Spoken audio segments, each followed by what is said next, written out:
Welcome everyone to Screams After Midnight. I am Peter, and joining me as always is Tim. Number one. You're always number one to me, Tim. Always. This is our horror movie podcast where we usually watch a movie and talk about it. But as is tradition, at the end of the Octoberthon, we like to do a countdown. And I have to admit, we have to admit a little bit of defeat here this year, because I just assumed for most of this year that, you know what, we did top 50 of the 2010s last year. We'll just do it again for the 2000s this year, 2000 to 2009. We'll do a top 50 of that decade. Only to find in the last couple of weeks that when I went to actually look at what I'd seen from the decade and make up the list, that I couldn't I mean, I've seen more than 50 horror movies from the decade, but in terms of ones I I couldn't even, this is going to be a top 20. I mean, it's in the title, so you can see it's a top 20, but that's because, I mean, I don't know if it's just because we've seen less horror movies from the 2000s, so there's a lot more gems to go find, or... Well, I mean, I would just say it probably wasn't a great decade. Yeah. Because, like, when you message me and saying, it's not going to be 50, like, I think by that point I was up to a list of about 45 or so, but like, it was going to be a lot of, me starting sentences with going, all right, well, listen, I'm not crazy about this movie, but out of what we have, So it kind of got whittled down to 25, and then honestly, once I kind of tried to assemble that, I was like, it really should be 20, just to make sure they're actually all movies that I like and have nice things to say about. Sure. And I don't know, maybe we kind of underestimated just how good the 2010s were. And don't get me wrong, I think the fact that we were actively doing a horror podcast for the last half of it, so we were seeing perhaps more than we normally would have otherwise, because we were seeking them out for the show. Maybe that's partly the reason, but maybe it's just that, there was actually a lot of good horror in the last 10 years, so we should count our lucky chickens that just there's a lot more good horror out there. Even if there's a lot of bad stuff too, there's a lot of good stuff. And I also looked at the 90s and seen, like, can I do top 25 of the 90s, and I couldn't even get to 25 of the 90s was not a good decade for horror. There's obviously some good stuff, but not a lot in quantity. And I will say, like, I mean, once we get down to it, like, to be fair, my top 5 is like also stuff that, like, I could see in the, like, top 5 or top 10 of, like, my all-time favorite movies. Like, the ones that are good are really, really good. Oh, sure, like, yeah. I think that's true for the 90s, maybe to a lesser extent as well, but the idea that, yes, the stuff that's at the top of the list is very much some of the best stuff that, if you can go back and check our top 100 that we did in, like, 2017, I think we did that. Which obviously would need some updates if we did that again. I'm sure we will at some point, but if you go back and look at our top 100s that we did then, some of these movies are on that list for both of us. So but without further ado, we're going to get into this. The way this works, if this is the first time you've seen a countdown from Screams After Midnight, is that Tim will give his number 20, explain it a little bit, talk about it, and then I'll give my number 20 and explain it, and then we'll just alternate back and forth until we've both done all 20. So buckle in, fasten your seatbelts. This is our top 20 horror movies of the 2000s. Tim, what's your number 20? Yeah. That would be Freddy versus Jason. So a little bit of a, caveat, like, I can't necessarily say that this is a great movie, but there is just something about the spectacle that makes it so much fun. And, like, it's definitely could have been better in a lot of ways, but I mean, just to finally see it happen and to have some fun and some kills and get, possibly, like, some last performances, like, from, like, these great very iconic characters and everything, like, it's hard not to have, like, some love for it, even though it's not as great as you want it to be, but still there's a lot of fun and stuff in there. And again, just another one that's kind of like, wow, at least it did finally happen. It finally happened. Give it points. I mean, I enjoy it. I mean, we reviewed this earlier in the year, and it's got a lot of things to like about it, but it is not a good movie, and there's a lot of things to complain about too. So And if Tim was making caveats and he's number 20, imagine what he was going to be saying for number 50 if we'd forced us all the way to 50. So I don't really like number 45, but I had to get to 50. So here's Paranormal Activity 2. It's okay. I didn't hate it, therefore it's here. Fine pick. Yeah. Of course, it's going to be funny now if Paranormal Activity 2 actually does shop on your list in like 5 entries time. My number 20 is a movie that I know Tim doesn't like, and I guess I'm caveating this here as well a little bit, and I know this isn't a great movie, but for some reason I really like The Collector. Okay, I unashamedly enjoy that movie. It's about a criminal who's breaking into a house because he has to get money for his daughter, and when he's there, he finds out that this evil serial killer called The Collector has basically already broken in and started torturing the family, and he becomes the hero trying to save this family from this mass psychopath. The direction's over the top and Saw level, and there's things to not like about it, but I don't know, it's just a really simple, good premise that I think at a simple B-movie level I really get into and enjoy. So Collector's my number 20. Yeah, it does have a fan base, so I know you're not the only one. Yeah, I'm not like huge on it, but yeah, I've definitely seen people that like it. I don't know, when I watched it, didn't do anything for me. That's fair. I think they're still trying to make a third one. So yeah, maybe I have to re-examine the trilogy when it comes out. Yeah, what's the second? Because the second one wasn't as good, but it was okay. Was it The Collection? I think the second one was called. I believe so. Yeah. So what's the third one going to be called? I don't know. The Collectors? Is it going to be a second killer? I don't know. Maybe. Tim, what's your number 19? So I mean, correct me if I'm wrong. I don't think we did an episode on this, unless I'm mistaken. But I don't know if we've talked about it. So I'm not sure if this is a movie that you like or not. But my number 19 is Pontypool. Have you seen that one? I have seen this, and we have not done a review on this, so I'm sure someday we will. But tell us about it.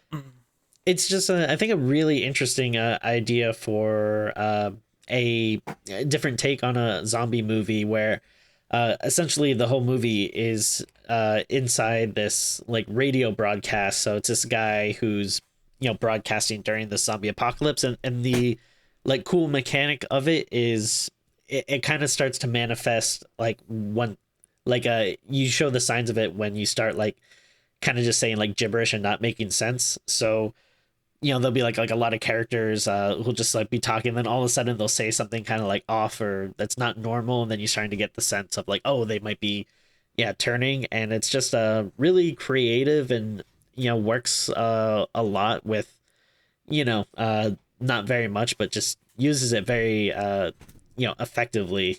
And it's just a really cool, interesting movie. Yeah, no, I enjoyed it when I saw it. It was actually this is a specific period of time in my life that I remember where we'd switched to HD and Blu-rays, right? But renting via the post system, right? It wasn't Netflix here; it was called Love Film. But you get your queue and you get the disc. Sure. So this was when I rented. So I actually rented the Blu-ray for this. Which is a really short window in time, because it wasn't that long after that where streaming became such a thing that kind of just died out. But yeah. I was like, well, I'm just gonna say too, I was also shocked that this was in the 2000s, because I don't think I saw this until like way later, and I think it's one people talk about now, and I think it's streaming like in a couple of different places, but like. Yeah, I would assume like, oh yeah, that was like probably 2015, 2016, and then when I looked, it was like 2008 or 2009 or something. I was like, oh wow, I did not realize it was that old. Yeah, no, it's good. I don't know if I loved the the ending, but I did love a lot of the sort of the building, the idea to get these different calls in and start to build a picture of what's happening in the world. Yeah. From this from the room. I don't know if I necessarily liked what they kind of like pivoted into in terms of what the virus actually is. I thought that was maybe a little bit like much, but that was good. Like, it was definitely something that stuck with me. So yeah. My number 19 is a cheery, uplifting film by the name of Martyrs. Now, So this movie is notorious for being unrelenting and brutal, and like it's a French film that, or is it Spanish? Maybe Spanish actually. Now I'm thinking about it. It's been a while. I think it's French. I'm pretty sure. French.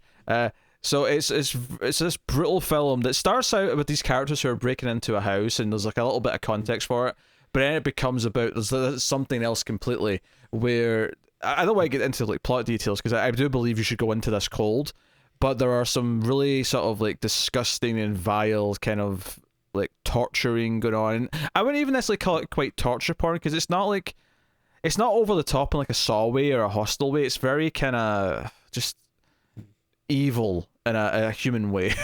And Yeah. it's one that kind of stuck with me, but I remember being very tense and just being super into it the whole time. And it's one of those things where I watched it not knowing anything. In fact, I think it's another one that I rented. Clearly there's movies from this earlier sort of mid to late 2000s that were in my rental disc period. But I remember watching this and just being like really super enthralled with it, not knowing going in what anything was or what it was about.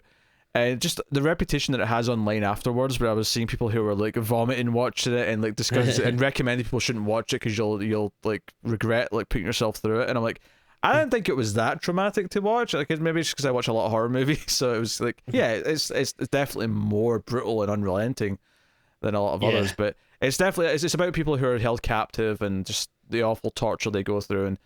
And but it definitely stuck with me, and I was feeling like on edge watching a lot of it, and especially as it was starting to unfold, and kind of when you find someone in the house and with the condition they're in, and the sort of feeling you get from them, I thought that was super effective, and I'm saying it as vague as I possibly can. So yeah, I remember I blind bought this on DVD because like you were saying, it had such a reputation at the time where like I don't know if people still talk about it, but yeah, there's definitely a period where I don't know if it was like people I'd talk to online or if people I'd see at like video store or something, but people would be like, "Oh, dude, you got to see this. Like, don't look anything up about it. I'm not gonna tell you anything, but trust me, just watch it." And yeah, I think it's one of those ones that really didn't disappoint. Yeah, I definitely remember being like pretty grossed out at some of the scenes, and then yeah, I obviously don't want to spoil anything, but I do like the when by the end while you find out like all this is happening, I was like, oh, that is like a really interesting like messed up idea. Yeah. It goes places.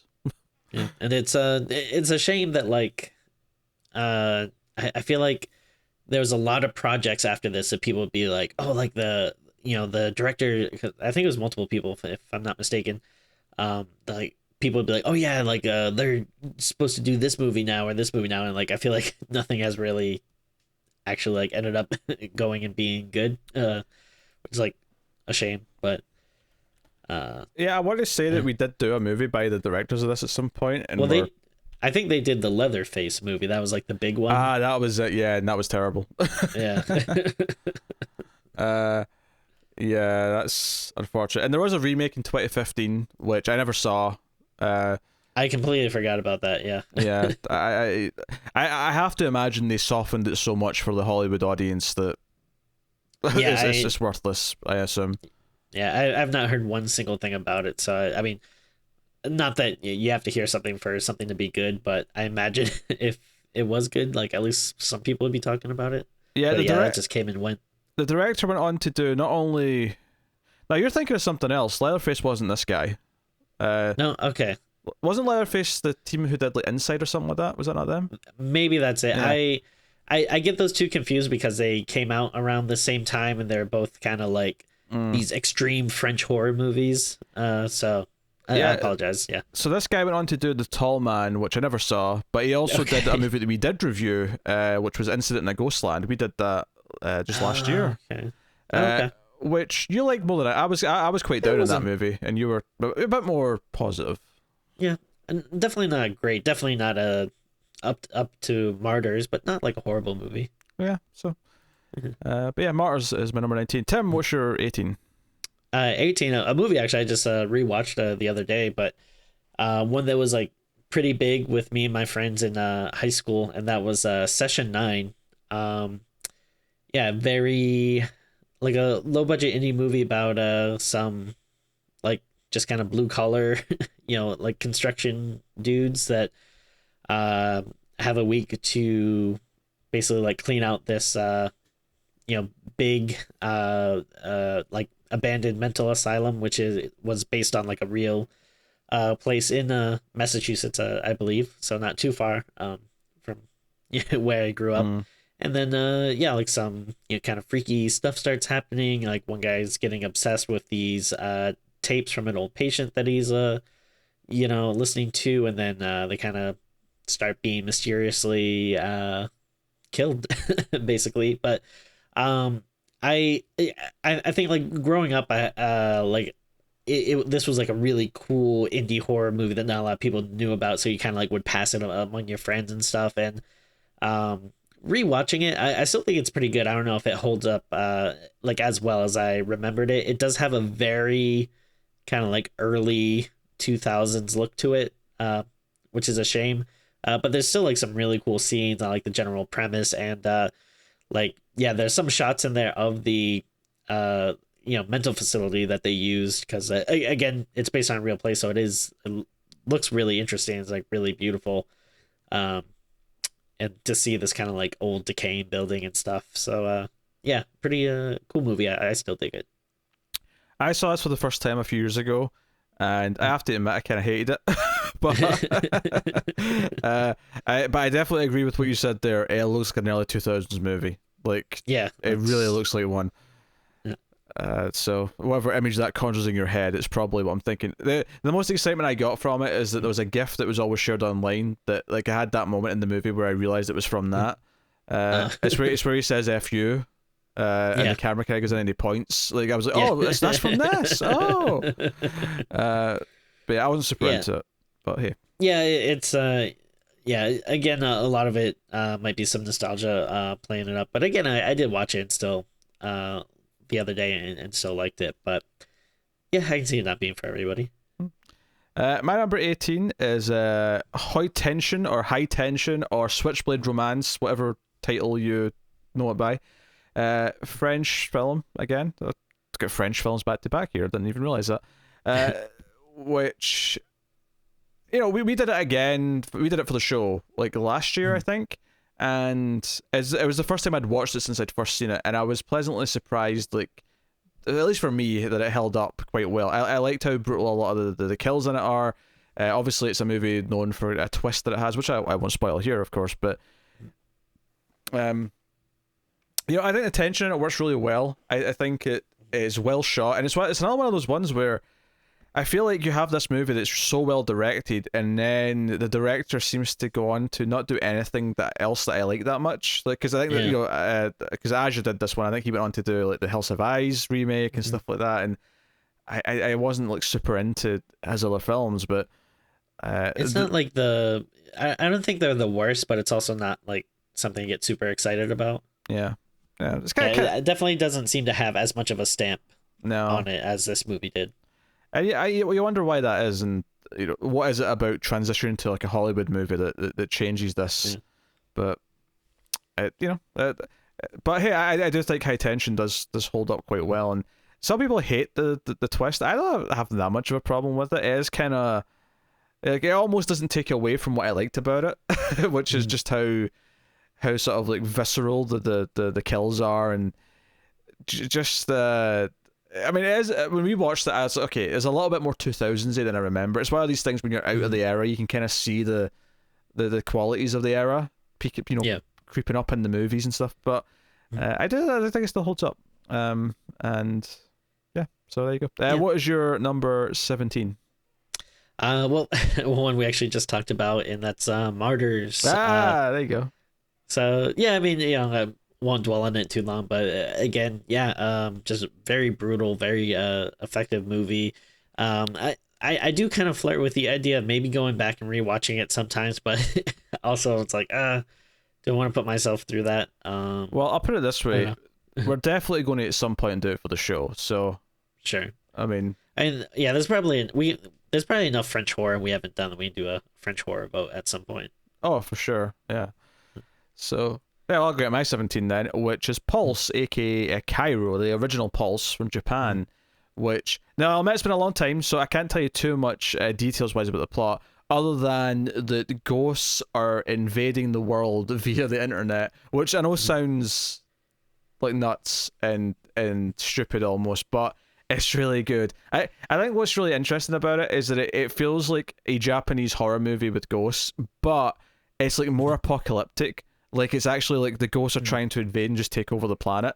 But it's told in a really interesting way that's tense and builds up, and it's got two parallel stories that are kind of playing out to sort of build up to like what the movie's really about.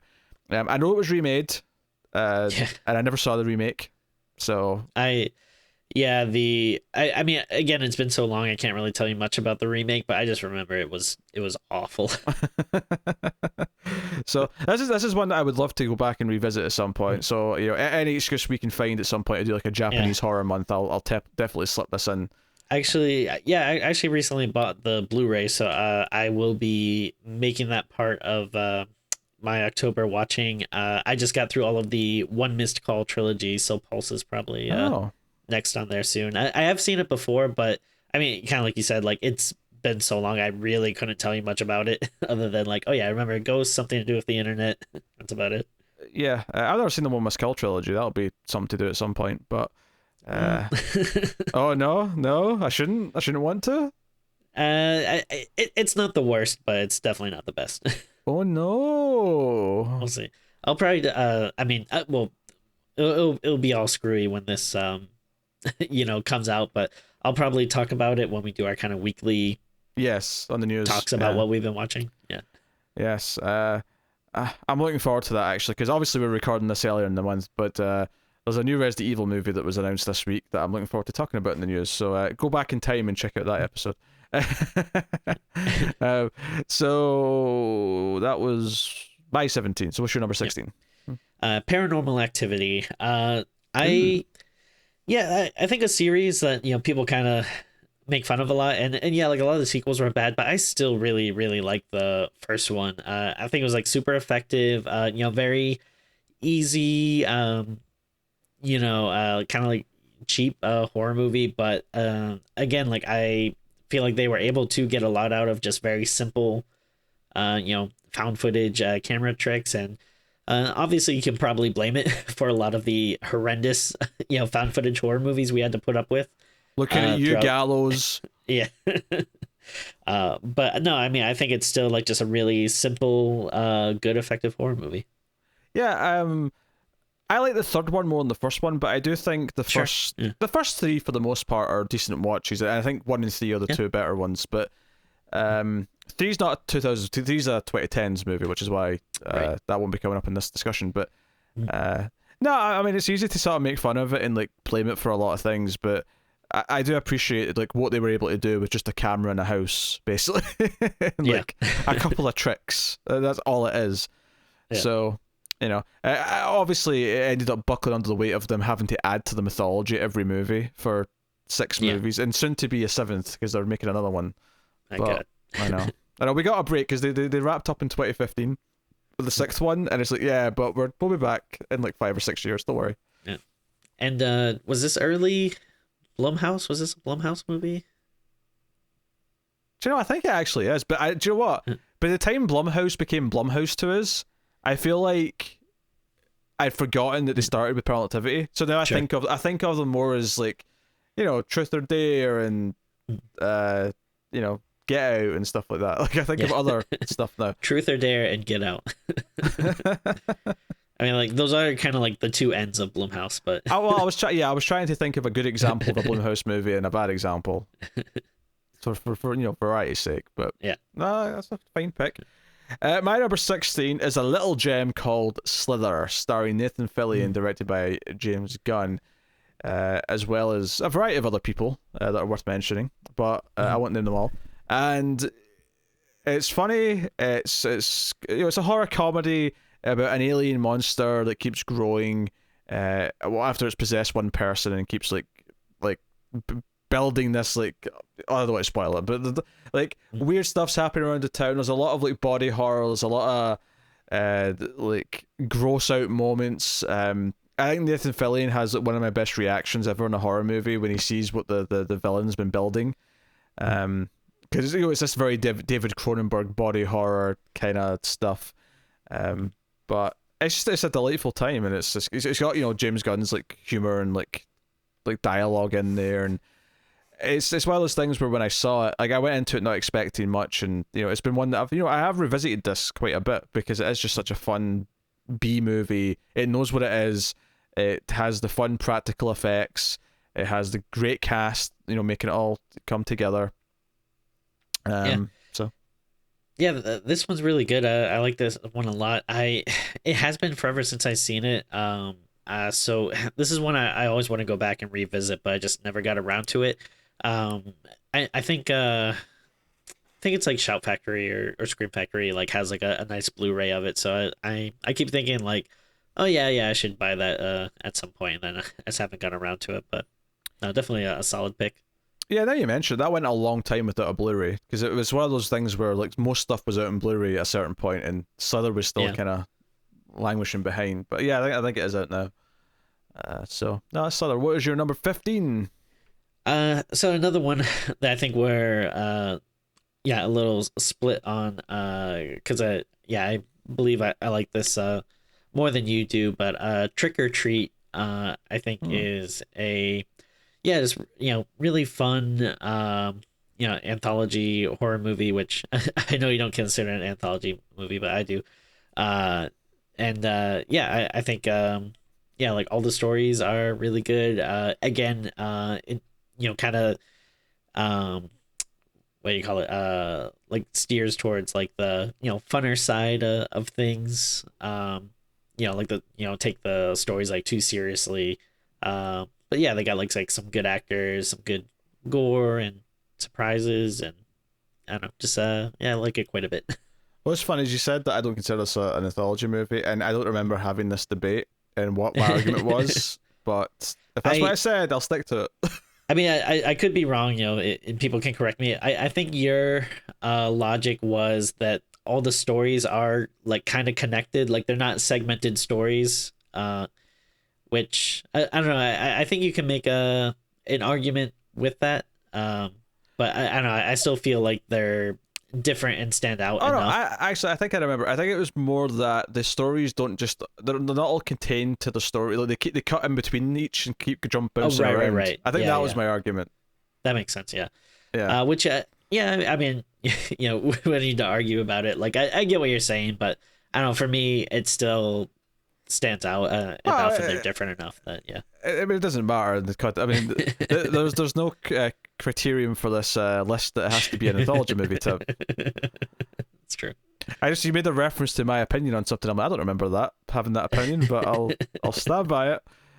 I think it's an okay movie, but I do think it's a bit overrated. And I rewatching it for I think October last year we did the movie. I kind of felt the same watching it again, where I was like, "Yeah, it's just okay," but I don't love it. Yeah, there are definitely people that seem to think it's like amazing, and I probably wouldn't go that far. Like I do like it quite a bit, but yeah, I mean, in a different decade, probably wouldn't have it, sure, on the list or that super high, but yeah. So that was your 15. My 15 is a movie we did not too long ago, and that is Frailty.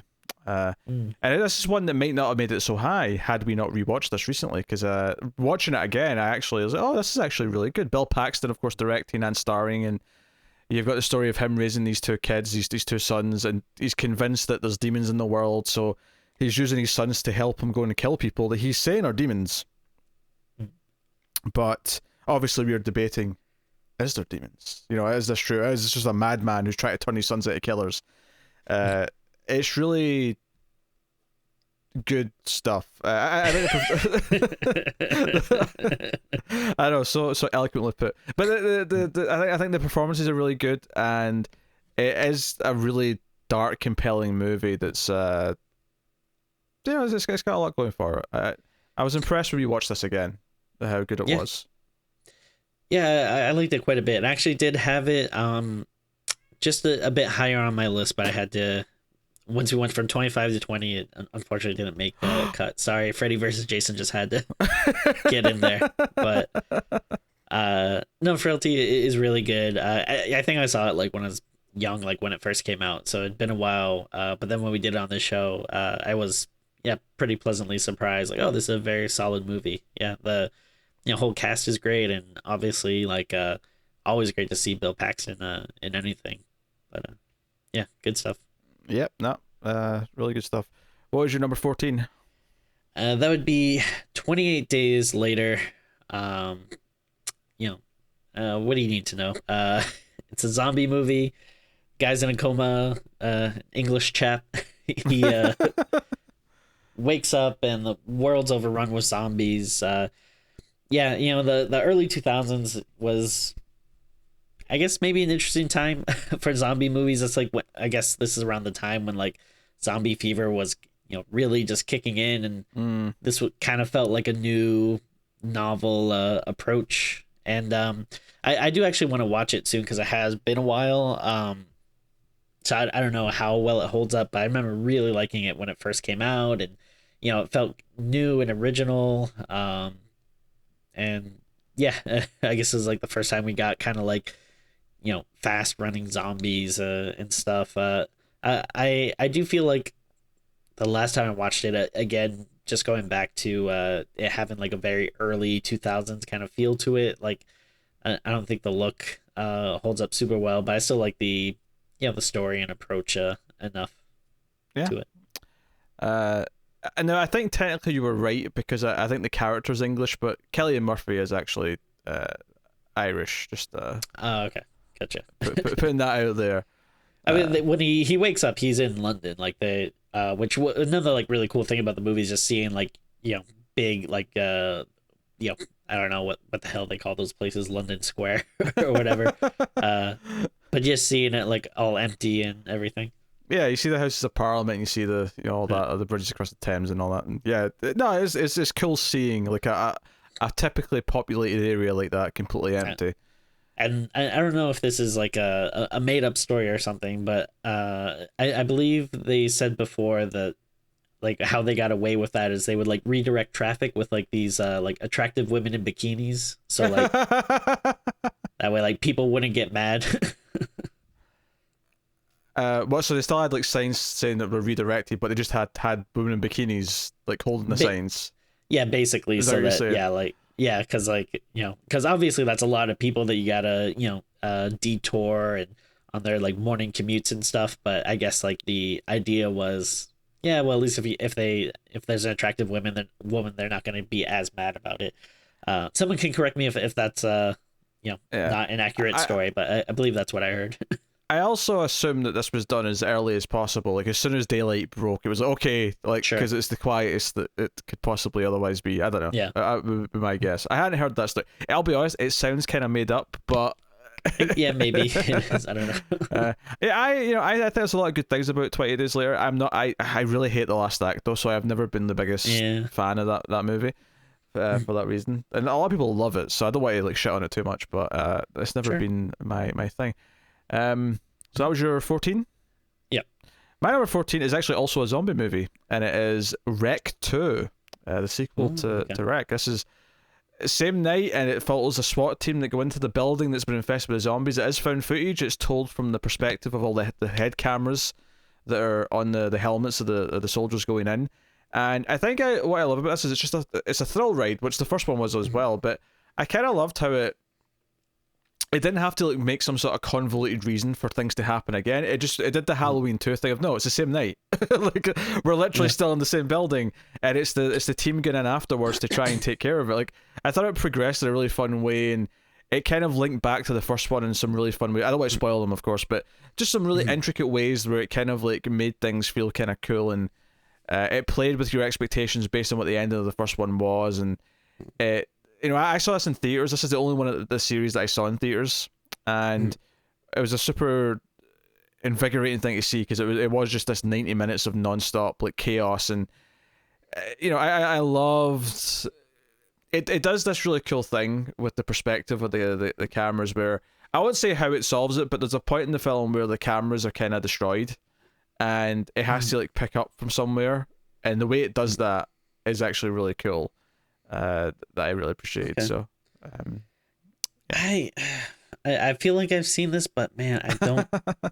I honestly, I don't know if I remember anything about it. Well, we actually did the first one like a year or so ago. So it's actually on our to-do list to go back and do the sequels. And like I know for sure I saw is the third one the one that starts at the wedding? yeah, Yeah, I know I've seen that one for sure, and I think maybe just part of it is because it is kind of like so different or whatever. well, the third one, because the third one starts off found footage, but then turns into a Yeah. normal movie after a certain point. Yeah. So I don't know. I feel like I've seen the second one, but yeah, I just don't really remember it. Hey, I'd love a nice box set if they put one out. I would definitely buy it. Yes, I'm sure you would. You do love those box sets. Now, Rector's a really solid sequel, and it's just such a thrill ride that I have very fond memories of seeing it in theaters. Tim, what is your number 13? That would be Bubba Hotep, extremely fun movie. I guess veers more on the comedy side of things, but I mean, you got Bruce Campbell playing Elvis in a retirement home, fighting a soul sucking mummy. It's I mean, what else do you need to know about that? It's just so delightful and fun, and man, this was something that as a kid that grew up on like worshiping Evil Dead and watching like those movies every weekend with his friends, like we were just so excited when this came out. Like we just could not wait, and I'm still a little hurt that we never got a sequel, honestly. But this first one, I feel like still holds up on its own. It's just being super fun. I love Bubba Hotep. Bubba Hotep's a triumph of what it is. And it's not like I don't think anyone in the world was asking for this movie. But once you see it, you're like, yes, how did we live without this movie? How did we live without Bruce Campbell playing Elvis in a retirement home, tackling a mummy with JFK? So, well, presumably JFK. I mean, we can neither confirm or deny that the Sure. man is indeed JFK. But no, I couldn't have. This is one of these things where I blind bought the DVD.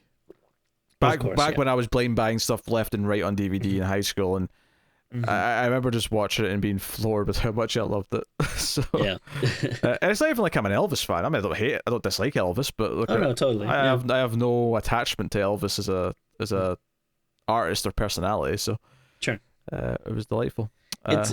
It's weird because like I don't who cares about his songs, but he is such like an iconic figure that like it is someone that you can like insert into a horror story, like I mean, similar to like I don't know, like Abraham Lincoln or something, which like not like they've done good examples of it, but like sometimes if you're just like so popular and well known and have like a very distinct look, it's just very easy to insert that character or that person into like genre fiction. And I almost think I like the fact that they couldn't afford to get any of his music, because I think it would actually take away from the great soundtrack, because I think the music in this movie is wonderful. I love Brian Tyler's score, who obviously went on to do like a lot of big movies like in the decades since. But like I love the music, so I'm glad that they couldn't just put in Jailhouse Rock at any moment that they wanted to. So I'd love to know what his family thinks of that movie if they've seen it. I would love to know. It's a good point. Yeah. Do you enjoy the scene where your father and the fake version of your father in bed gets a hard on and is delighted that he's finally got an erection again? And it sounds like I'm being facetious as I'm saying this, but it's actually a genuinely good scene where he looks down, sees he's getting an erection, and goes, I'm still alive. Like there's like it's a real sort of like fist pumping moment. it's like I mean, as silly as it is, there is something to say about it. Being a movie where you are still trying to prove your worth, like because you don't see a lot of like horror movies set from the point of view of the elderly, and it is kind of nice, like it's about these iconic figures that people have basically just kind of shut away to quietly die off, and they are having to fight back and stand up for themselves and show that they are still like capable. So there's like actually like cool nuance to as for being as like kind of wild and silly as it is. Yeah, absolutely. It's a wonderful film. I can't agree enough. My number 13 is a film that you're not as hot on. There's a lot of movies in this list actually that we kind of have that the other person doesn't love as much, but I really like The Strangers. And Okay. it's a simple story of these people with masks invading a house of this couple late one night. And I think it's very well told. Obviously, the sequel's not as good. Like, we reviewed the sequel, when it came out a couple of years ago, and it's not a bad movie. It's got a couple of key sequences that are good, but for the most part, it kind of goes a bit more over the top. And I think what I like about this first one is just the simple stuff of like characters, like the villains being in the background of a scene and not doing anything, and just the creepiness of that, and the build to it. So I want to say this is another one that I rented on Blu-ray, in the end of the 2000s. So it was just that time period. And later bought it because I liked the movie enough, and I think the creepiness of the villains. I like the simplistic mask. It's one of those things where like it's maybe overdone a little bit too much now. And maybe it even was at the time, but I wasn't feeling the fatigue of it yet. It was the creepy mask, kind of like silent killers. Because I grew up on Michael Myers and Halloween and Jason Voorhees, so I was always about those ideas. So, but no, I dig The Strangers. Yeah, I mean, I don't hate it. I think it's fine. I mean, I think part of me did have some resentment for, at the time, just everybody like just going head over heels, like in love with it. And I don't know, I think I had some resentment from that because I'm just like, all right, come on, calm down, everyone. It's not, it's not the next big thing. But yeah, I mean, I'm not gonna dog on it too much. I don't think it's like horrible or anything. It's just like, yeah, not my favorite. All right, well, what's your number 12? Well, I mean, yeah, speaking of that, I know this is one we definitely jeez, I have like so much hair in my mouth. Well, you got 2 cats and 2 dogs. Yeah. And a crazy amount of my own hair. Yes. So yes. Tim shedding. Like and I always hate that too. Whenever I have to go outside and put on a mask, like the second I put on the mask, I feel like a hair inside my mouth. So I'm like, damn it. But yeah, whatever. So my number 12 though. I mean, talk about disagreements. I know we both have strong opinions on this one, but for me, it is Drag Me to Hell. I unabashedly love this movie. I mean, hey, Sam Raimi's my boy. He can do no wrong. And it was so great after just doing like just 3 amazing superhero films to see him return to horror. First of all, Sam Raimi can do no wrong. He has done wrong. He has done plenty of wrong over the years. Okay. I disagree, but I demand that you watch Oz the Great and the Powerful, and you tell me with a straight face you think it's a good movie. I demand that you do that. I just like, yeah, I'll watch it at some point, and I'm sure I'll love it. But no, I mean, yeah, Drag Me to Hell. It's definitely not perfect, especially watching it now. Unfortunately, there's definitely some pretty dodgy CGI that doesn't hold up, but I still love the story. I think it has plenty of good, like, dare I say, Evil Dead-esque gags, and yeah, there's a lot to like to it. I don't know what kind of person wouldn't like it, to be honest. I feel like you're speaking about me, Tim. How dare you? Just putting it out there. Also, I love that you said 3 amazing superhero movies. Now, I get that you're making a jab at me because I've said that I don't think his Spider-Man films hold up. But to be fair, no one likes the third one, right? No one likes Spider-Man 3, so don't even give me that shit. Yes, I just remember thinking all the over-the-top, like Evil Dead-esque slapstick horror with the vomiting and the ridiculous amounts of blood. I just thought it felt so weird in a tonal sense. I didn't like the characters.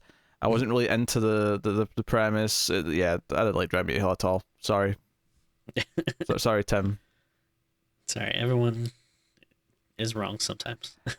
I'm going to give you a proper movie at number 12. Okay. My number 12 is Jason X. Okay. All right. I'm sorry. Do you not approve of Jason X being on the top 20 of the 2000s? And people are going to be like, this is a stupid movie. Why are you putting this on here? Yes, it is stupid. It is wonderfully stupid. It is stupid in so many ways that I like. There's things that we reviewed it just was that earlier this year as well. It might have been there's things in the movie that don't make any sense, but it's so wonderful. like the Uber Jason, the liquid nitrogen kill, all these goofy characters in the future. The idea that they've got like physics just completely and utterly wrong, like at a level that's just so incomprehensible that. But it's delightful. It's delightful. The cheesy dialogue, the android whose nipples fall off, everything about it is just wonderful. And this was actually the first Friday the 13th movie that I owned on DVD because it just came out, I think, when I was buying DVDs like initially.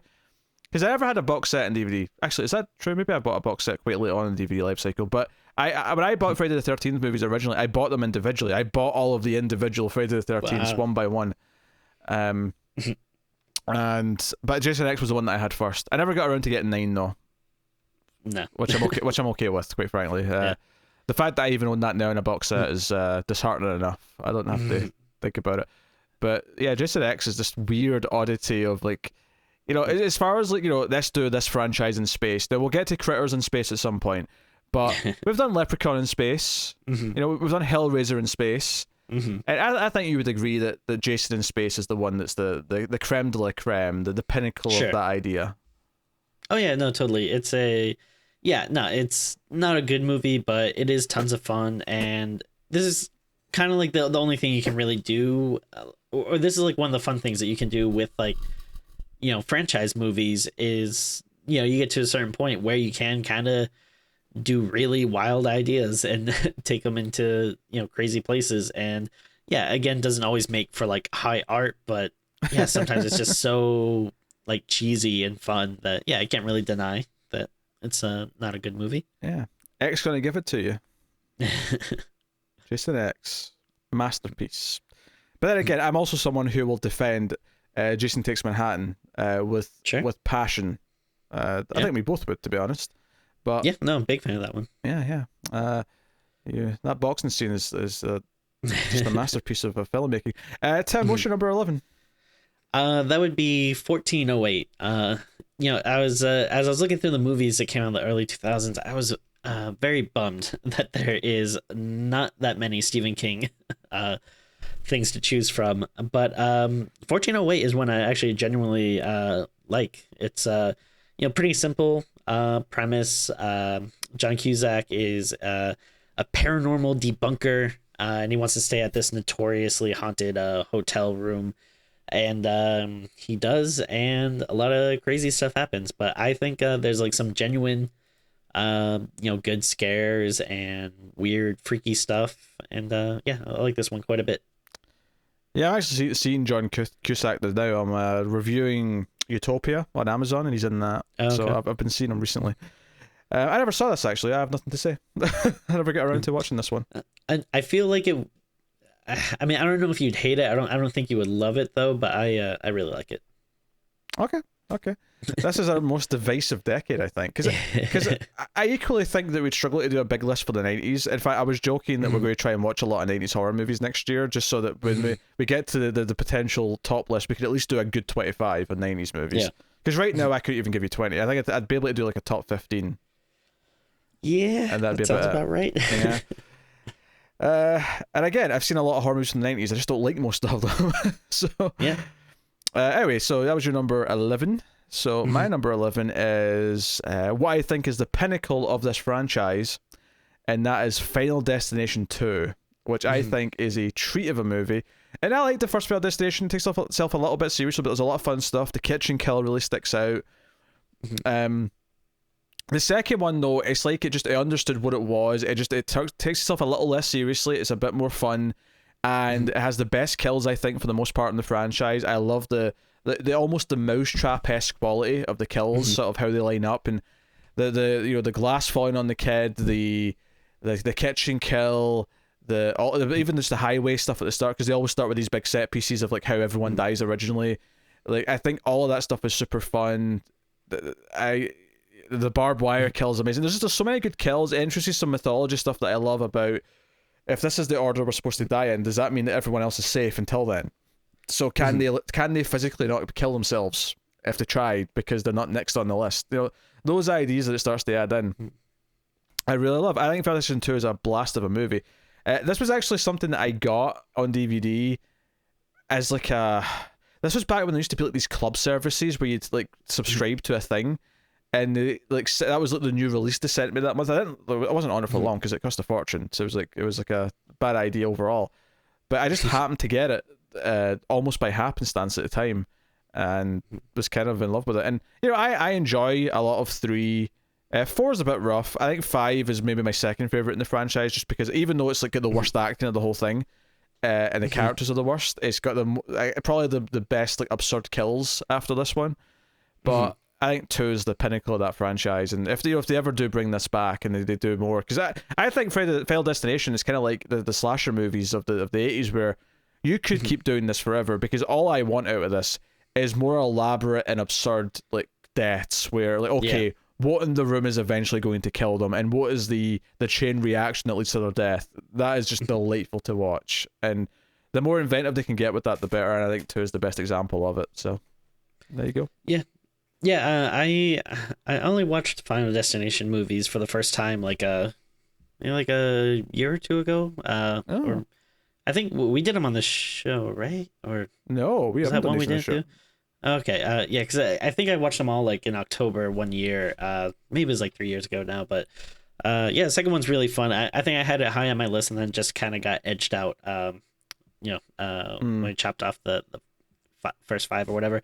But no, 2 is really fun, and I really love that opening scene. That is again, it's just really great how everything just works and fits together. Yeah, when we eventually do the franchise, because we obviously will at some point, I think this is get the best opening. The first one's obviously much more simple, but I do remember, like, you know, I like the roller coaster from 3, and I think the highway stuff from 5 is over the top but fun. And I remember really disappointed with 4 though, because it was like they're at like a racetrack, and it's just like the cars come out of the crowd. It was like, because what's so fun about the second movie's one is that there's like really all these great individual parts of like how they all die in the highway. So there's a lot of like individual things that are all fun to watch on their own. But yeah, that's what it is. But yeah, Final Destination 2 is a lot of fun, and that's my number 11, which does mean we're on to the top 10. So Tim, what is your number 10? Apologize if I'm mispronouncing it, but it is Norai the Curse. That's NOROI. Is this from the 2000s? I believe so. I mean, I've not seen it, but I just assumed this was a newer movie because it's like one of Shudder's exclusives. So I assumed it was a more recent release, but fair enough. I'll double check just to make sure, but essentially though, it is a Japanese found footage movie. So let's see. Controversial. Yeah, 2005. Oh, fair enough.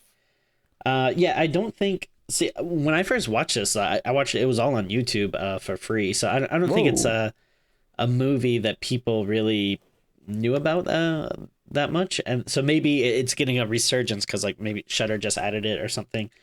But no, it's so you've never seen it? No, it's actually something that's on my to watch list this month. Yeah, I like it quite a bit. Again, it's I like Japanese horror a lot, and I think it's a really good example of it, and also a good example of like a found footage movie. It has been a while, so like I apologize, I forget some of the beats of the stories, but I do remember there. It is a bit long.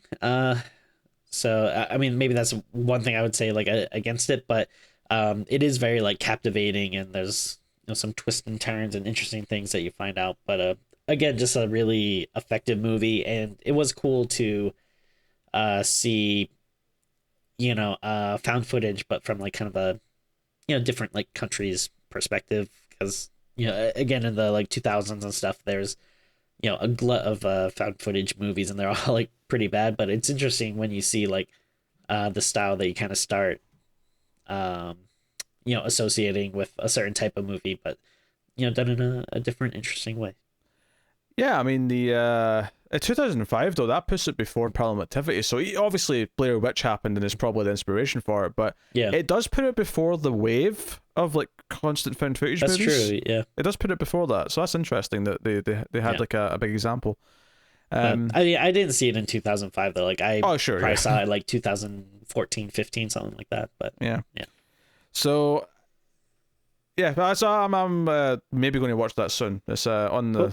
potential to do list in the near future. So cool. My number 10 is a horror comedy, and it is Shaun of the Dead, which was obviously the window into the Peg, Frost, and Edgar Wright trilogy, which obviously went into other genres with this next two, but into like action and sci-fi respectively. But this is their zombie movie, which harkens back to all the classic Romero movies and is full of really witty jokes and some fun gore as well, which is I think something that you can tell that Edgar Wright and the guys making this all love these movies. They love horror movies. They love zombie movies. So it's not they're not making fun of them. They're not being mean. They are doing references and doing a comedy that's a zombie movie because they love these things. So you can feel that passion. You can feel that respect, and it is a very funny movie that. Admittedly, I don't think I loved this when I first saw it. When I saw this in theaters, I remember thinking it was alright, but I wasn't like in love with it. It wasn't until I was maybe a little bit older where I got it a bit better, and I was like, okay, you know what? I really appreciate the humor in this. Yeah, what's funny is I was working at Blockbuster at the time when it came out, and they, I've only got the chance to go to one of these. I think they stopped doing them like pretty soon after I started working there, but they would do this thing where like they would get like a couple different like local franchises together, and they would basically have this kind of big party where a bunch of like different movie vendors would come, and you would get like screeners for different movies, and they would tell you about some stuff that they have coming out. And it was like super fun, and it happened like in October around like Halloween season, so people would go like dressed up, and essentially it was like a big party where they'd hand out prizes and free movies and stuff. And I remember there was someone that was giving out screeners for Shaun of the Dead, and there was like a bunch of people there that were like, it was like one of the most popular ones. Like everyone was trying to get a copy, and I kind of just like rolled my eyes, and I was like, really? Like, what? Like the title is so punny. It's like, oh, Dawn of the Dead, but Shaun of the Dead. And like, I love the title now, but not knowing anything about these filmmakers and stuff before, I kind of just rolled my eyes and said, like, that sounds so lame. But then like everyone was like, no, trust me, like you got to watch it. And then when I did finally sit down and watch it, yeah, I was like, oh, this is amazing. Like these guys are super funny. Yeah, like like you said, it has like a lot, so much heart to it. It really like loves the genre. It's not like lampooning it or making fun of it. It's like, oh no, we're doing a comedy version set in this universe. And Yeah, and it was really great. It was kind of one of those first summers as a teenager that I was kind of seeing a movie like every week, like where I was starting to go to the theater a lot because I was I was at that age where I was starting to be a bit more independent and I could do things like that. And I remember, I think the reason why I probably saw it was less because of like how it looked, even though I'm sure I saw a trailer at some point. It was more just, I think it was like heavily pushed because it was a British movie. Like it was, the UK tends, like the theaters tend to push the UK movies quite a bit more than I assume they do in the US. And so it was kind of like, oh, okay, they're making a big deal about this, I'll go see it. So that was how I saw that. And I don't think it's even their best. I think Hot Fuzz is the better movie overall. If I'm, it's obviously not a horror movie, but if I'm picking one as the best, I think Hot Fuzz is like basically a 10 out of 10 comedy and is perfect from start to finish. But Shaun of the Dead is very, very good. And it's a shame that I like The World's End, but it's clearly the weak one out of the three. Yeah, I wasn't crazy about it when I first saw it, but over time I've enjoyed it more and more. And yeah, it's definitely the weakest of the three, but I still like it quite a bit. Yeah. So yeah, that's my number 10, Shaun of the Dead. What's your number 9, Tim? So another Asian horror movie, but not Japanese this time. I believe this one is from Hong Kong. And that is The Eye. Not to be confused with the American remake starring Jessica Alba. The original Eye, this was like one geez, I want to say like maybe I saw like a review of it on like a Ebert and Roper or something. Uh, and I remember it looking really good, and I don't know if I was able to track it down in theaters or if I just had to buy the DVD at some point. But yeah, I really like it. It's a solid like ghost movie. This blind woman gets an experimental surgery that lets her see again, but she starts seeing these like kind of weird ghostly figures. But it kind of messes with you because it's like, all right, well, she's blind, she doesn't know what things look like. So is she, seeing? Is she just not knowing what you know this kind of stuff is, or is she actually seeing like these weird things? And yeah, there's some like genuinely creepy moments. I remember there's like this calligraphy scene that really stuck with me. But yeah, really cool movie. I like it. I saw this and I think I remember thinking it was okay, but I don't remember it sticking with me too much. I was actually just fact checking there because you said Hong Kong, and I remembered this being a Thai movie for some reason. And when I looked it up, it is from Hong Kong. You are right, but it does have some Thai in it, so I think that's why I remembered it being Thai. But I wasn't super sure either because I know it wasn't like a Japanese um because that was like the 2000s were again like a lot of Japanese horror movies, so I do distinctly remember that it wasn't that, but I wasn't exactly sure. And then I think when I put it on the list, I checked and it said Hong Kong. So. No, fair enough. You did your research. Cannot fault that. Bizarrely, my number 9 is another British movie. I didn't realize I had two of those back to back. I seem to have a lot of pairs on this. But my number 9 is The Descent, which it's actually kind of a shame thinking about this movie now because I feel like the director Neil Marshall, I was expecting so many great things from him, and everything I've seen from him after this was just kind of okay or whatever. The Descent. Yeah, other than Hellboy, he hasn't done a bunch of great stuff.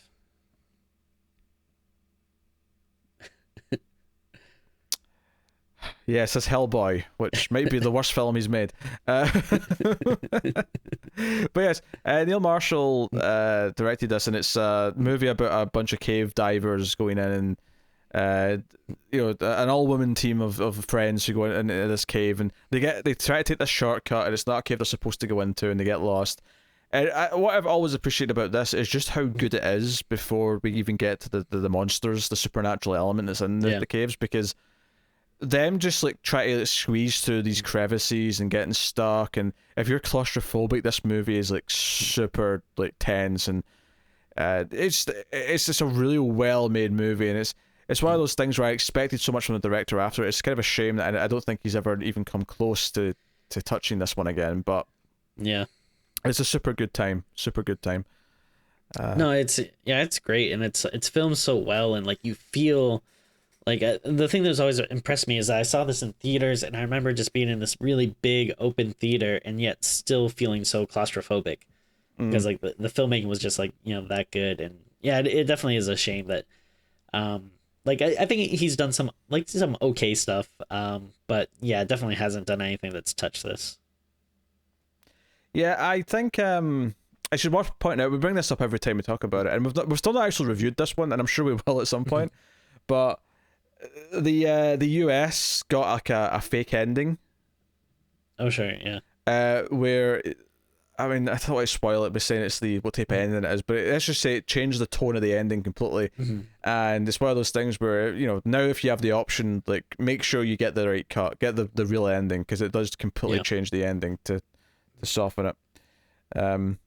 But it's very good, very good. So what's your number 8? So one that you mentioned earlier, but not that it was actually on your list, but you did mention it. Number 8 is Inside.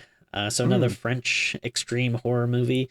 I remember hearing this kind of brought up alongside Martyrs a lot, and I actually do think this is superior to it. It pretty simple premise, but man, is it a pretty brutal one. Essentially, it's this woman who is pregnant, I believe very far along in her pregnancy, and her husband has just recently passed away, so she's by herself at home one night where this woman is trying to get into her house and kill her and steal her baby. and yeah, it's so effective and so brutal, and yeah, just some of the gore is just really intense. And again, it's just a very it's hard not to like instantly feel for this character who is carrying a child in her. So it's like, sometimes in a horror movie it's like, oh yeah, you don't want anything bad to happen to the kid, and it's like in this it's like, well, the kid's not even born yet and you're already like, yeah, afraid for its survival and stuff. And and the villain in is very unhinged, very creepy, and yeah, I really like this one a lot. It's quite good. Do you haven't seen it? Do you know, it's funny, this is maybe the third or fourth one that you've mentioned that I have not seen, which maybe says that maybe there's gaps, at least for me, in this decade. Yeah, and I mean, on stuff like this too, it's like tough because it's obviously it's a French film, so it wasn't really like readily available. Like I think this was definitely a DVD I had to kind of seek out. Yeah, definitely one of those. Yeah, like a at the time it was kind of hard. I feel like nowadays with streaming services, like a lot of bigger named or like interesting foreign films are a lot more readily available to find. But yeah, back in the day, like they wouldn't show something like this in a theater, and then like, yeah, you would probably have to know about it from reading it on a website or hearing someone tell you about it. And then you would have to track down, like, hopefully they had a DVD available in America. But yeah, it's one I'll get to. I'm sure it's one we'll cover at some point. It's so many movies, so little time. It's always the thing. It's always the same. All right, so my number 8 then is a film that I suspect is going to be a fair bit higher on Tim's list, and that is John the Grudge, which is the this almost is an anthology of sorts, in the way it's presented, but it's it's the haunted house in Japan and how the curse of this house affects anyone who basically steps in it. And we get through the various stories how it basically torments different types of people and follows them no matter where. And we get it's basically a movie full of just great like haunted house set pieces where this is how the ghost appears to some people, how it gets to others.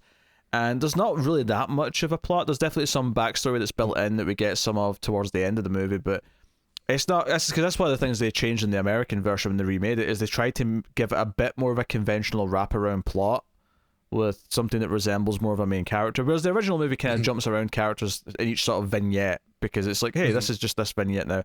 And there is some sort of stuff that you pick up on that connects to them and sort of like builds an overall picture, but it's just a wonderfully directed movie with what's the most effective like ghost story stuff we can do in each part of this, and let's just sort of try and wow the audience. And it works so well this one time. It really does. The sequels ain't so hot, and the attempts to recreate it, I mean, the American remake's okay, but that's partly because it's just doing mostly the same stuff again, just with some slight differences and here or there. Although honestly, I think the sequels suck, but surprisingly, the like prequel TV show actually pretty good. Oh yeah, we did that. On Netflix. Yeah. Not bad at all. And it did kind of its own thing, and I would recommend. It's only 6 episodes, and they're only like what, half an hour long each, give or take. It's not. Some even shorter. Like, there's some that were just like about like 20ish minutes, I think. Yeah, doesn't have much of an ending, admittedly. I think either they didn't know how to end it, or they're just planning for more, and that's fine. But yeah, I'd recommend it. But no, the original movie, which notably is not the original Ju-on movie, because Ju-on does have the curse before this, but Ju-on the Grudge is kind of the one that hit it big and got the reputation that led to a remake and so on and so on. So, I'll shut up now because I feel like Tim's going to talk about this more later. So I'll just say, Tim, what is your number 7? So it's a movie that we both like, so I would be pretty surprised if it's not gonna show up on your list. But that would be Gingersteps. Yeah, just a terrific werewolf movie. It's got great characters. It's focusing on like 2 teenage girls, kind of outcasty growing up, and then dealing with that kind of high school life, but then also with becoming a werewolf. And yeah, it's just like super fun. The characters are just extremely endearing and likable, and the werewolf effects are actually pretty good. So yeah, all around very solid movie.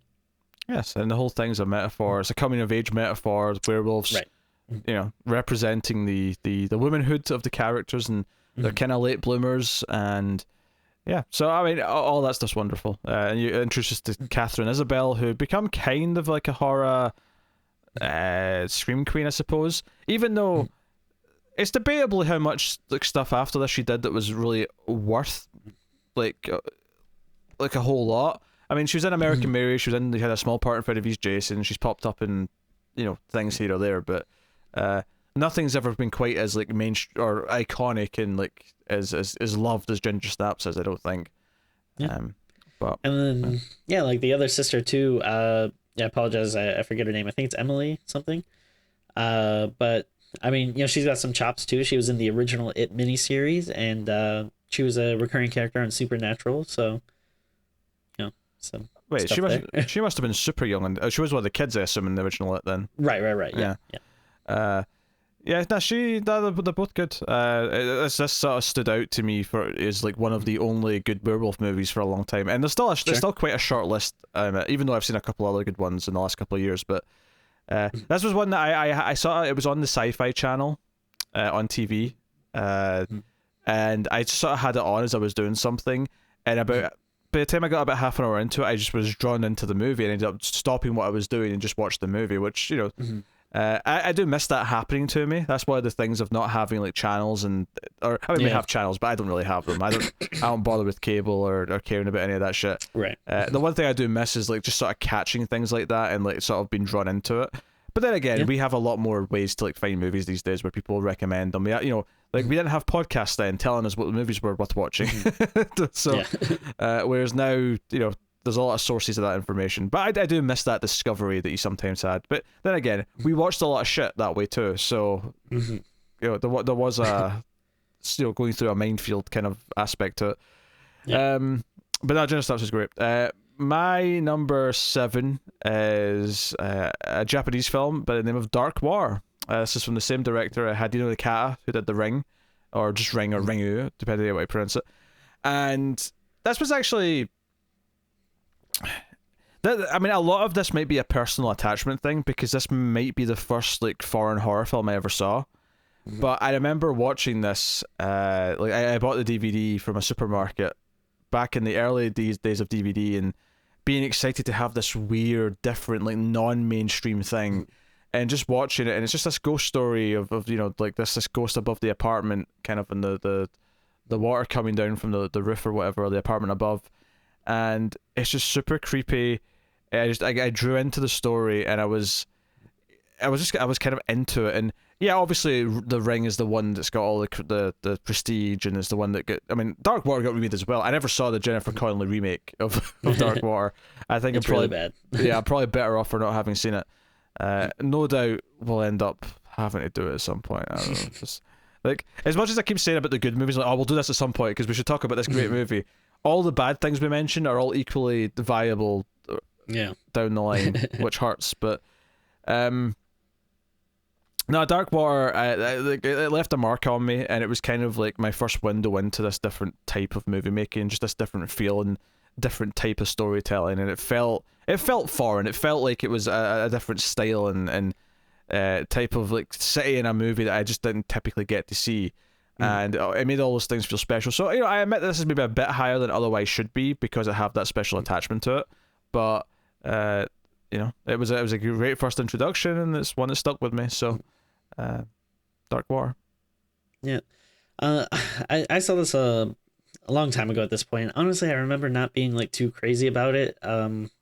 I mean, kind of the opposite of you. I might have seen it at a time when I was getting kind of burnt out of all these movies. So maybe maybe I had the reverse effect. But I wouldn't say it's a bad movie by any means. But just I remember it not hitting me that hard when I saw it. But who knows? Maybe it's time for a rewatch soon.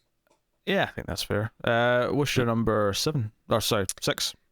So you already mentioned it, but my number 6 is The Descent. I mean, for all the reasons that you said earlier, just a terrific movie.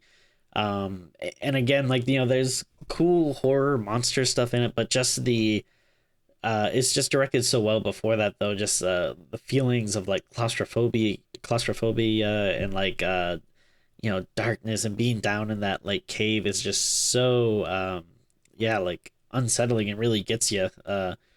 Yeah, even though you're watching it in not even remotely similar setting. So yeah, no, really good movie. I still love it. Still, watch it every now and again. And yeah, like you said before too, it's a shame that Marshall really hasn't followed up with anything as good as this. Because yeah, I remember after seeing this just being like, oh wow, like yeah, sign me up for anything this guy does. But yeah, because I saw like his next couple of films in theaters. I saw Doomsday in theaters. I saw Centurion in theaters, and they're both okay.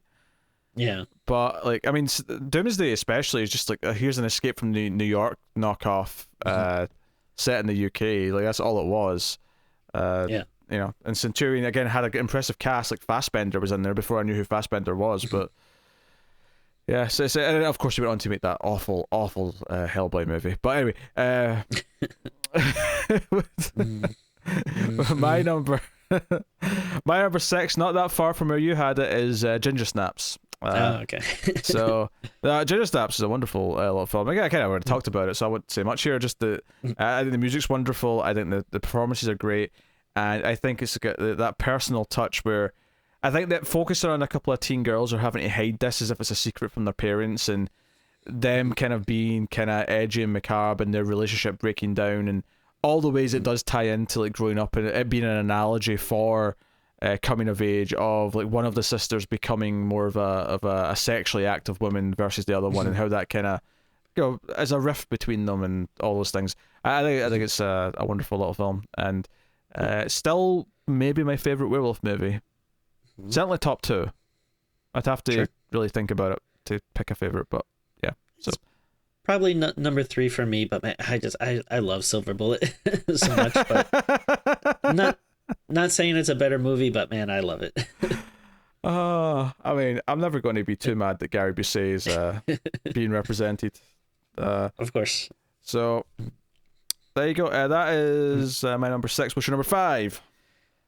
So I'm sure this is gonna be high on your list. I mean, honestly, like our top 5s are probably gonna be pretty similar, I assume, because there's like some pretty big movies that neither of us have mentioned yet. But my number 5 is Wreck. Yeah, just really, really solid, entertaining found footage movie. It's creepy, it's effective, it's original. And yeah, I don't want to give it away, but like I really like the ending. I wouldn't have guessed where it goes, but I think it's really good and really creepy. And it's funny, like when at the start of this year, the pandemic started, and a lot of people were like I would see people talking about like, oh hey, I'm gonna go watch like a Contagion again, or like Virus, or like those kind of movies. Like I always was surprised that like not more people were watching Wreck, because I was like Wreck is 2020. Like that's what it feels like. You're being trapped inside your house, you can't go outside. They're like cops that will shoot you if you go outside. Like yeah, it's I don't know, it feels very ahead of its time. Yeah, I will just say this right now. Wreck is also my number 5. So, okay, there we go. That's always happens at least once. They line up. Yeah, that's always happens at least once, where we end up with the exact same movie on the same entry. Now, Wreck's wonderful. Everything I said about the sequels, even more true for the first one. And I completely agree. The ending, the last like 5-10 minutes of this movie, just throws a sort of curveball in a really interesting way that changes what the origin of a zombie movie typically is. But even before that, you have this movie that's all set in one place. It's definitely one of the best found footage movies, and it's different from a lot of the other ones because it's more visceral. And I think so many found footage movies try to do the ghost, they try to do the spooky things happening in the background. And I like that this came along and said, no, let's just take a different genre. Let's do zombies. Let's do zombie found footage. And I'm sure there's been other zombie found footage movies since that have been bad, but this does it in such a way where I think the lead actress, who's obviously on camera most of the time, is very good.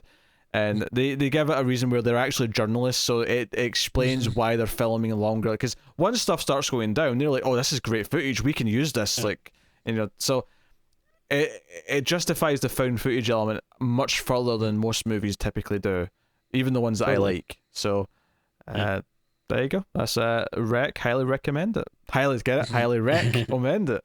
There you go. What's your number 4? That would be Let the Right One In. Honestly, this might be like one of the best vampire movies ever made. It's geez, I forget what country it's from. Is it Swedish? Norwegian? Swedish, yes. Yeah. But yeah, it's just a great little vampire story. You have this outcast kid is getting picked on, and this kind of mysterious girl moves next door to him, who turns out to be a vampire, and they start having like a weird little relationship. But then so it's really interesting and just really sucks you in. And then but there's also some really cool creepy kills and stuff, and I love this kind of like bleak snowy setting. I want to call the whole country bleak, but there is like this kind of like, I don't know, quiet snowy like disturbing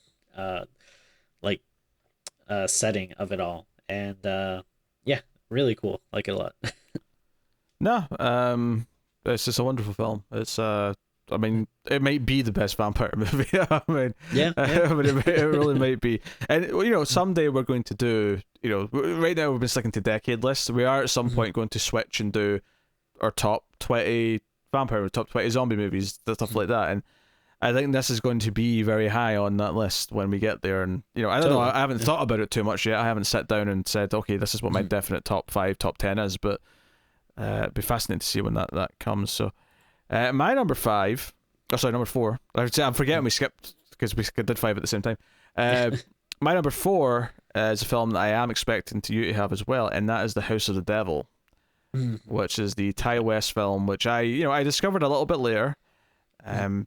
This might have even been another one of those rentals. Right at the end of the 2000s, start of the 2010s is when I was doing a lot of renting via post, but. This is one of the most authentically made period pieces I have seen. It feels like it was made in the time it's set, which is like the late 70s, early 80s. It feels like that time, and it's such a slow burn in the best possible way. The tension, if there's a complaint to be made, is that the ending can't really do anything other than not screw it up, because I think the ending is everyone's least favorite part of the movie, not because it's bad, just because it's not as special as the rest of the film. It's it's fine. It's fine, but the rest of it, all the build, the slow draw in, the way it ties into the time period of the satanic panic and all that, but even just the opening titles, the font they use, the way the film looks, and her walking around with her old-fashioned Walkman listening to this music as it freeze frames, it gets you in that mood of what this movie's like, the feeling of the era that it wants you to feel like you're a part of and be enthralled in, and that's what it is. So. No, very good. And the lead actress does a really good job. So it's great, yeah. Yeah. So that's my number 4. Yeah. No, I mean, I love this movie. I'll who knows, maybe I'll be talking about it soon. There's not a lot of numbers left. So what is your number 3? It's nice to get a little bit more Stephen King representation here. My number 3 is The Mist. Man, one of the funnest creature movies out there.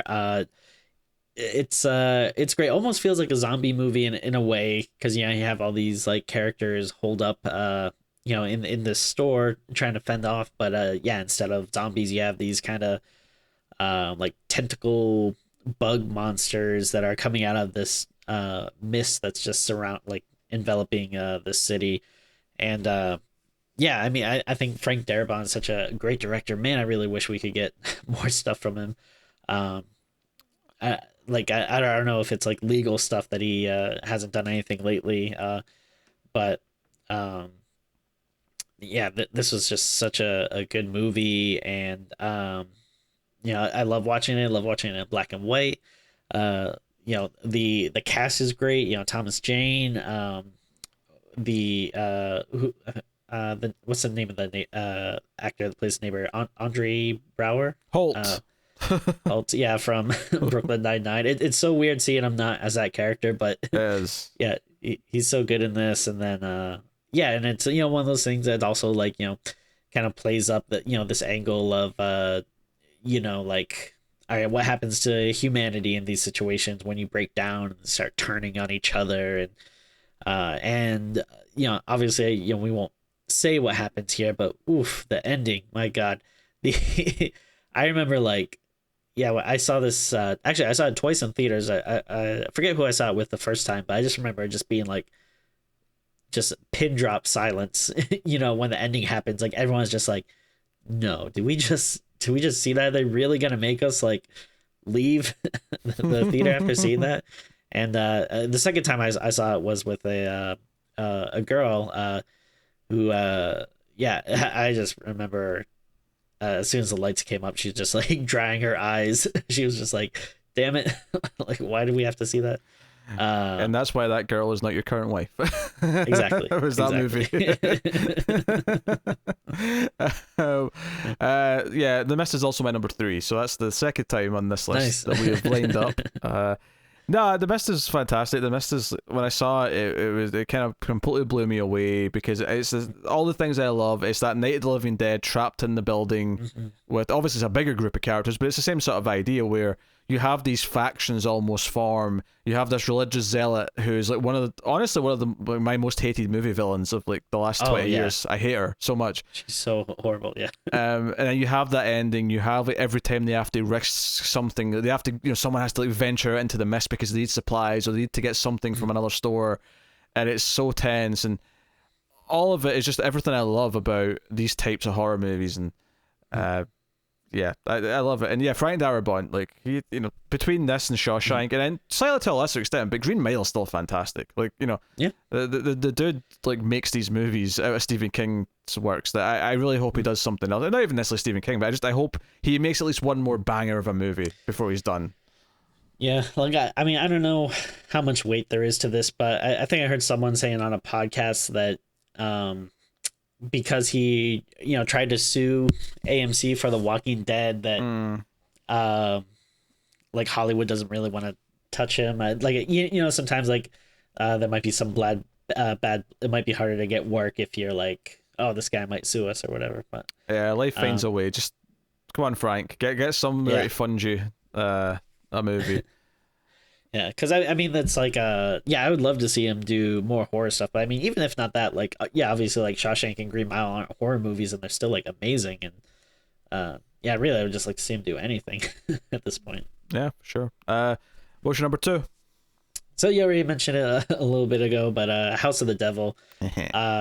Geez, and honestly, this was tough between this and my number 1. I kind of went back and forth a little bit, because House of the Devil, I feel like it's something I appreciate more and more every time I watched it. And the first time I watched it, I liked it a lot, but it's a strange movie that like I crave. Like, there are times when I'm just like, I want to watch House of the Devil tonight. It's just and it's like, for everything you said, like the main character is so likable, and it's so creepy. It's very patient. Like, it's kind of a slow burn movie, but I mean, it's not long or anything, but it's like, there's like, there's a good while where there's like not a ton happening, but it envelops you so much just because of the look and the feel and the atmosphere. And again, it is like one of those things where if someone has no idea what it is and you just show it to them and say, oh, hey, did you ever see this movie from the 70s? Like, they're not gonna question it at all, and which I think is just so impressive. Because I feel like, so many people will try to do like, hey, here's an 80s movie, and they just use like some digital like wipe over the screen or something to try to make it look like that. It just feels very forced and whatever. But like this, I mean, whatever they did, it feels so authentic. And then and Tom Noonan is so great in it. I love him. He plays such a good bad guy. Yeah, just, man, really, really great movie. I'm definitely going to be watching it at some point this month. I'm kind of saving it for like a day that I need it. But 2020 is just getting you down too much. That's the day you put on House of the Devil.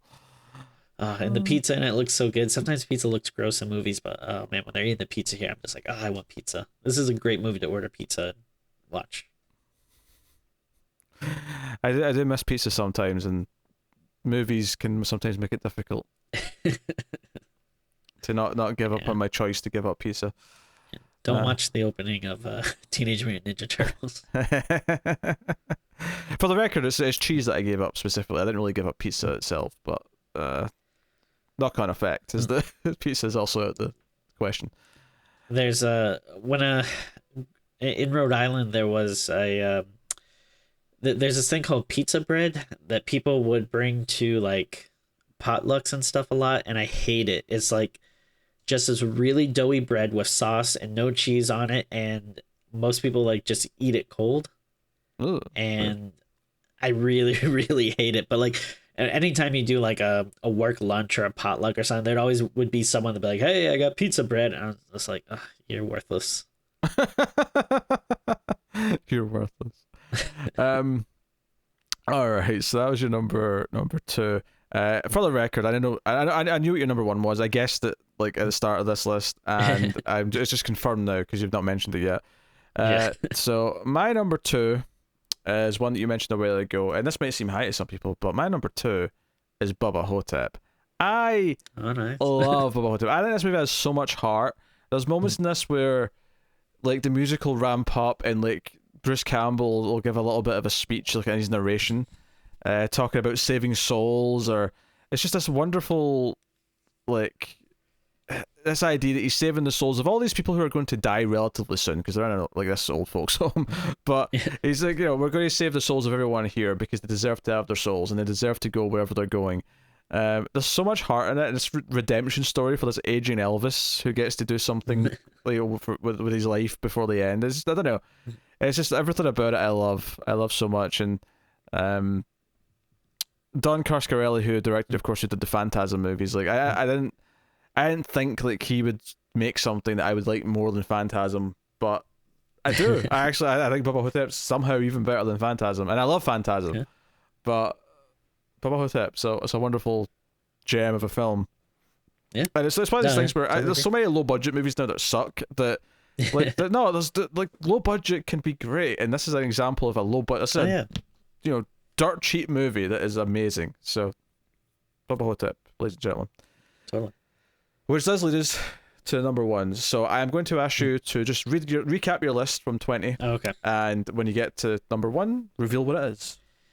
Okay, so number 20 was Freddy vs. Jason, followed by Pontypool, Session 9, Martyrs, Paranormal Activity, Trick or Treat, 28 Days Later, Bubba Hotep, Drag Me to Hell, 1408, Norai, The Curse, The Eye, Inside, Gingersteps, The Descent, Wreck, Let the Right One In, The Mist, House of the Devil, and my number one, Ju-on the Grudge. So yeah, you mentioned it earlier, and I mean, it's no surprise. I think when we did our top 100 favorite horror movies or whatever, I think this was like also my number 2 or 3 on there. I really love this movie.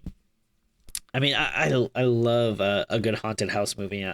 This honestly is like one of the best versions of that.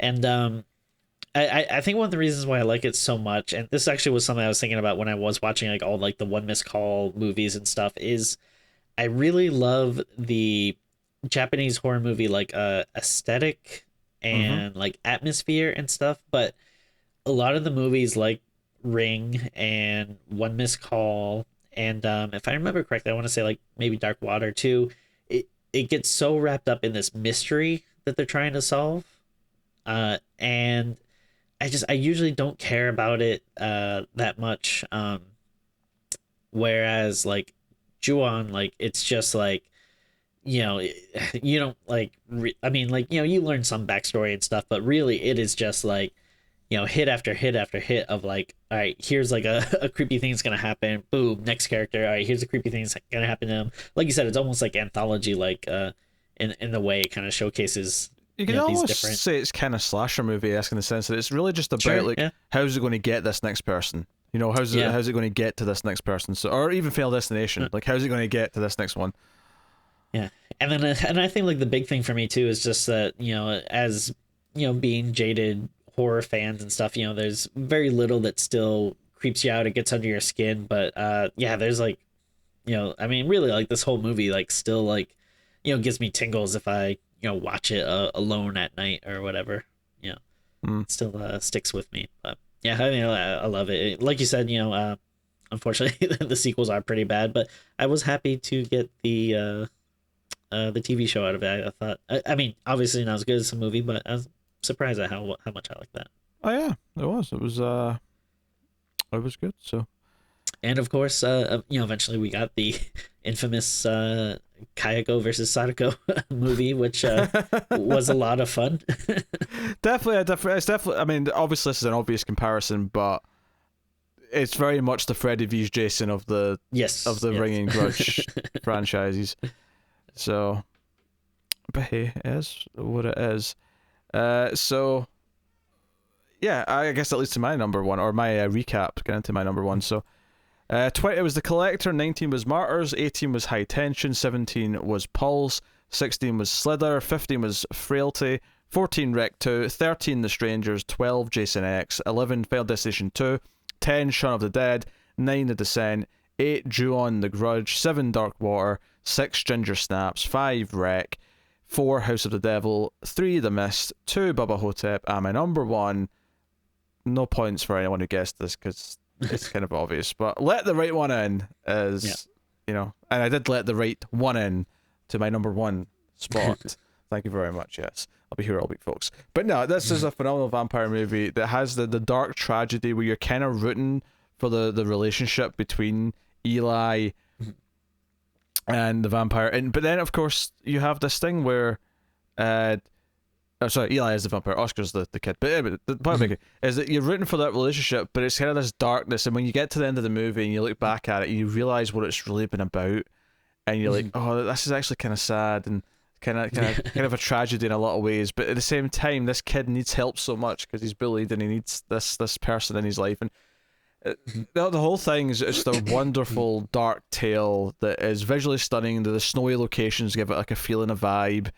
The vampire kills are really cool and visceral, and it's one of the things where Let the Right One In, the remake by Matt Reeves, is a really well made movie and has a really standout sequence that's not in the original, but it feels mostly redundant. But one of the big negatives of it that's actively, I think, quite poor compared to the original is that they add this sort of like CG vampire jumping around kind of thing at a couple of points, and this movie is so wonderfully like understated in how it handles that stuff that it feels more real. It feels more like I say, visceral is the word I'd use. So Let the Right One In is a beautifully dark film.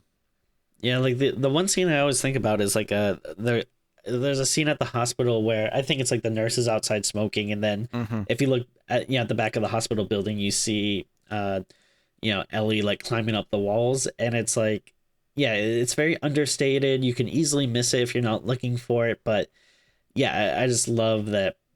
It looks so much better than if you're like drawing attention to it and showing like the CGI girl like climbing up the walls. Like, yeah, I just love that kind of that feeling of like, oh no, like this is a world where like things are happening in the background, and if you're not paying attention to it, you might miss it. Yeah. So no, I loved it. I loved it really, as you'd imagine, and that is our top 20 movies of the 2000s, or top 20 horror movies specifically of the 2000s.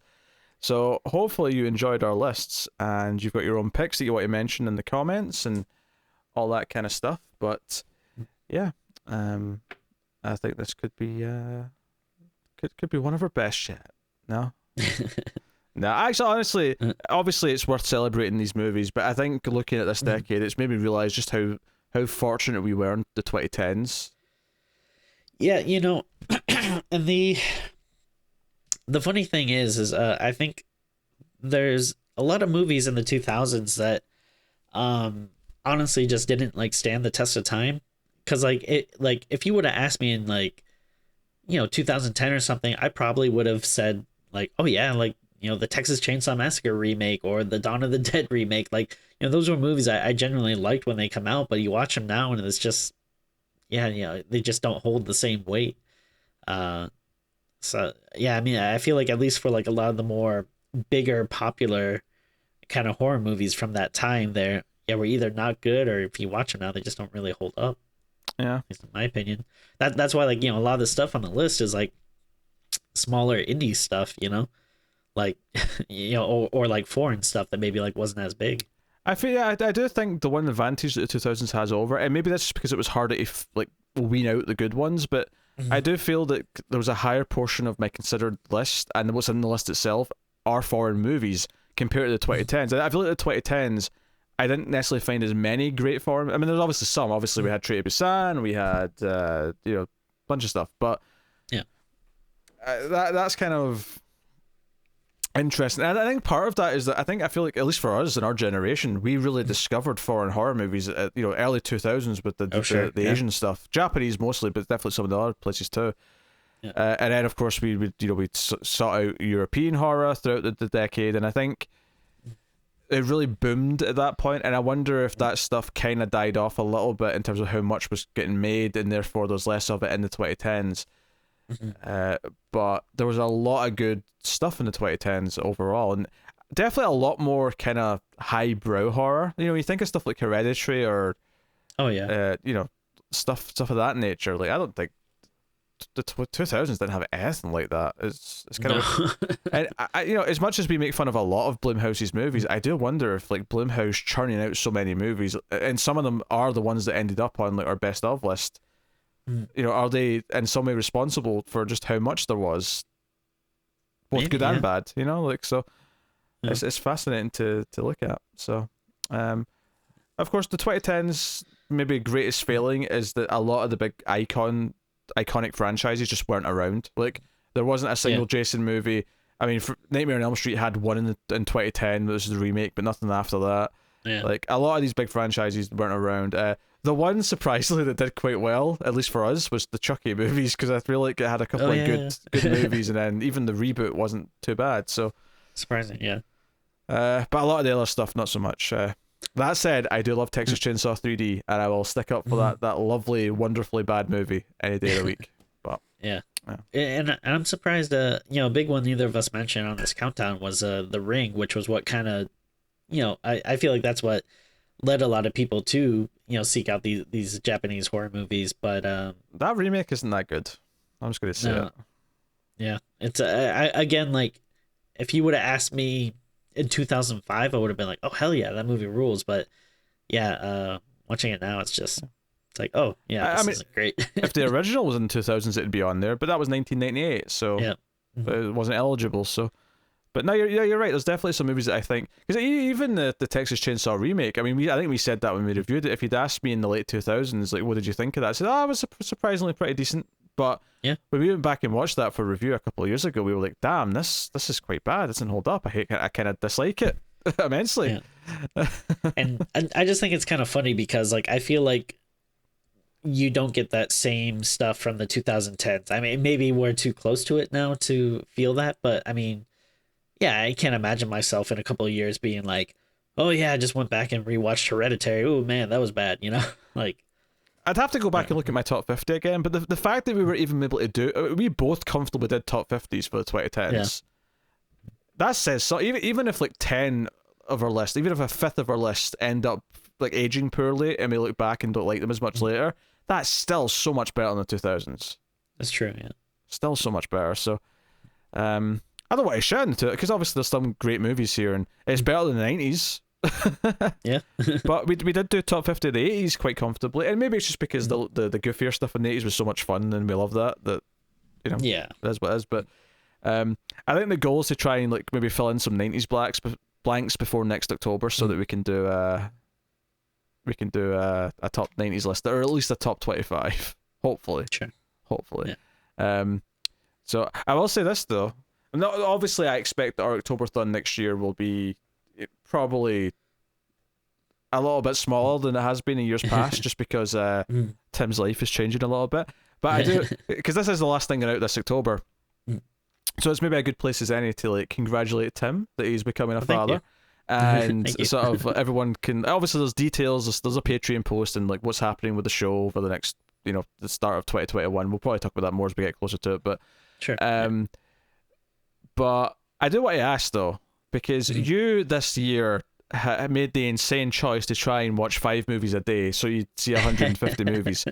And one of the responses I saw when I posted the news about the show and what's going to happen as a result of this was that, well, I've got a funny feeling this is the last year Tim's going to be doing 5 movies a day in October, and I suspect they may be right.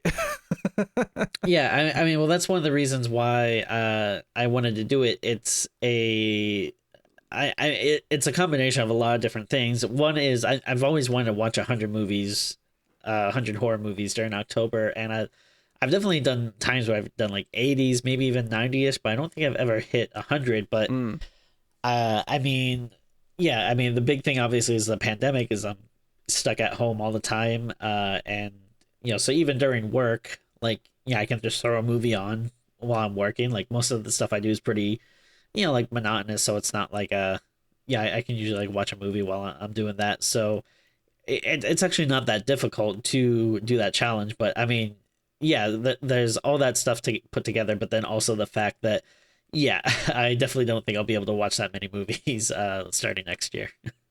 Yeah. So yeah, there you go. That's the October-thon. That's the kind of the big thing here, is that it shrank a little bit towards the end in terms of how many episodes we planned, because we're banking a lot more for Tim's paternity leave in early 2021.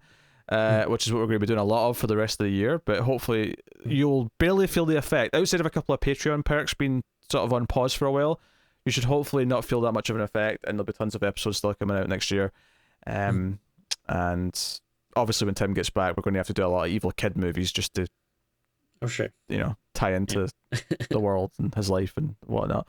But but hopefully you had fun with the October-thon 2020. And hopefully October-thon 2021 is not only is good because we have a lot of cool movies to do next year, but is also at a time when the world is in a much better place, because let's face it, 2020 has been a bit of a gauntlet for bad news and horrible things, and our collective psyche is all taking a beating this year. I feel like we're all hoping that this time next year we can all say we're in a better place, but I still enjoy horror movies in October. Sure. So, yeah. There you go.